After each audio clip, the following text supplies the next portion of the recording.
Hello, welcome back to my channel. I won't be here before you long. I know it's been a while, but we're going to roll into the video because this is a much needed conversation that we need to have all the time.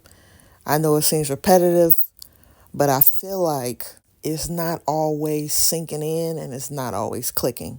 So let's roll into the video. Are you going to get your hair done for the event? It's done. Maybe you should straighten. It's done. I just think it would look. It's done. Maybe if you just. It's done. So you're just going to leave it like that? It's done. It just will look really. It's done. Yes, it's done. Thank you. Thank you.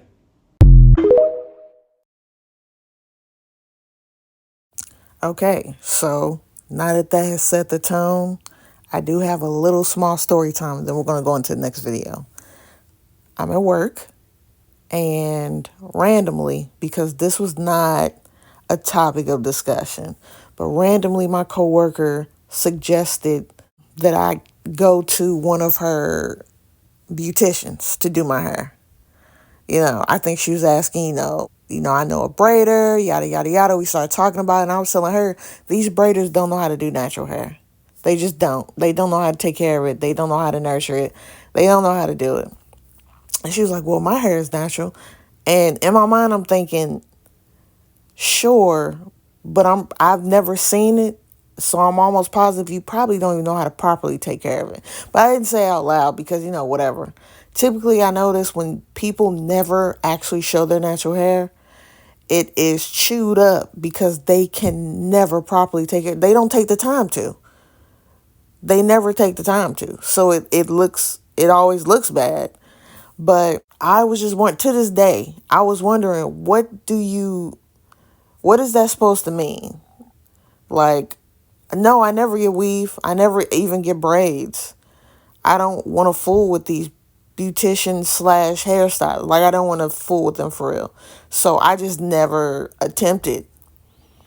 But what does that mean, though? Like, what are you trying to say? Because, like the girl said in her previous video, my hair is done. Today I had to have a my hair is done conversation with one of my black coworkers. And this is not beef or shade towards him, and I don't want it to be like anything bigger than me just posting on my TikTok because I just want to talk about stuff.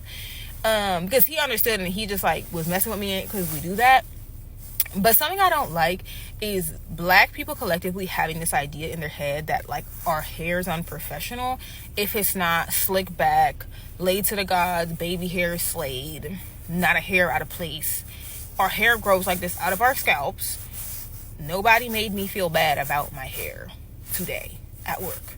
I wore a decent outfit and I was put together. I smelled nice. My uniform was fine. There's no reason for my hair to be considered unprofessional because it's not. And so I just let him know my hair is done, so check that. And so he did. Period. What I've said in a previous video and what I will keep saying moving forward, we are our own worst enemy. It's not white supremacy. It's not the white man. It's not the white people. Sure, they started the social construction of beauty. Absolutely. It's very subjective. There is a standard, but it's a standard they set that, of course it doesn't apply to everybody. But we are quite literally enforcing it and reinforcing it and reinforcing it. And we're passing down to our children and our children's children and our wives and our husbands, and especially to the women. What does that say about us? We love playing a blame game. And I get we didn't start it. We're not trying to end it either. This is club hair. This is vacation hair. This is going on a date hair. This is birthday hair. I'm tired of the internet trying to convince me that my natural hair isn't elegant, it isn't beautiful, it isn't professional.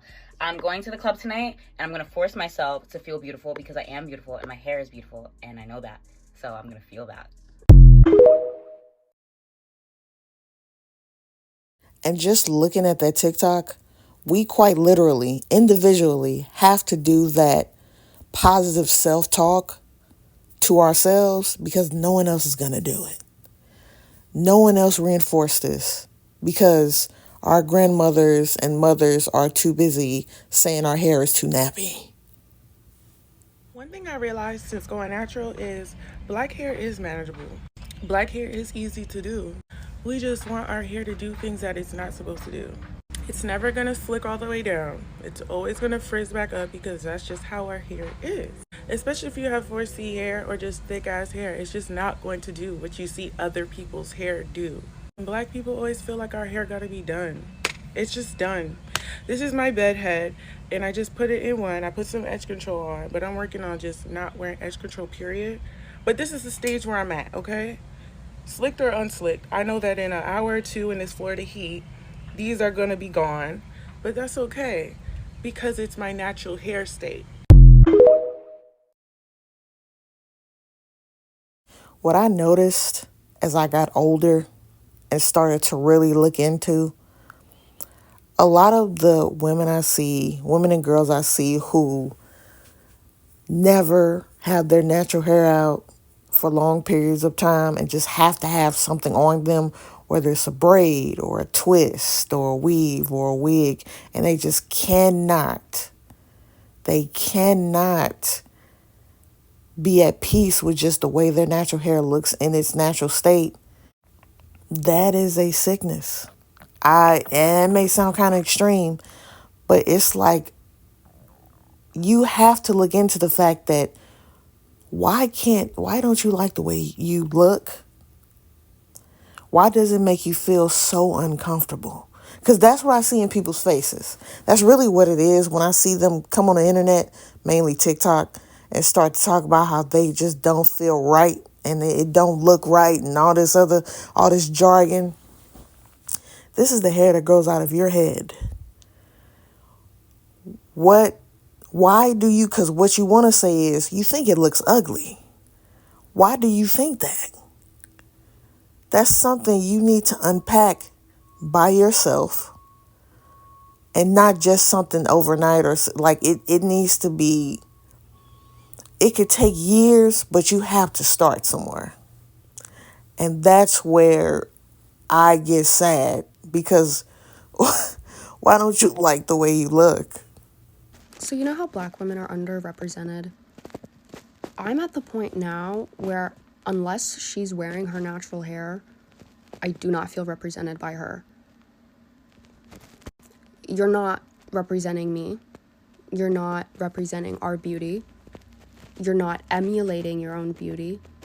So it's like it's not really good enough. It's not what I want. I don't want to see black women endlessly assimilate and then act like they're representing me in media. No, you aren't. I'm getting so tired of it. I keep thinking that black women are going to get a better hold of their self-identity, and then we keep insisting for the ongoing assimilation of our features. I'm just tired of all the excuses to continue to allow the future generations of black women to feel like they have to change themselves. Oh, I want to do whatever I want to do, but you were told to want that.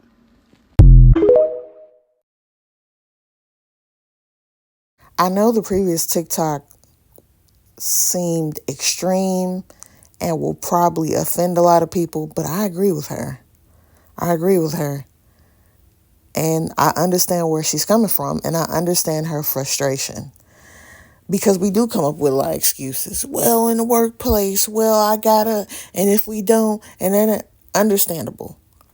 I think today, 2024, I think we can bend the rules a little bit. Have you tried? Anyways, that's the end of the video. I would love to hear you all's thoughts. If you agree, disagree, and or what are the steps you're taking to actually come to a higher self-esteem about your hair? A bigger confidence, right? Is this something that you want to do? Is this something you don't care about? Just let me know. As always, thanks for showing up. If you stuck it out this long, I really do appreciate it. And I'll just see you in the next video.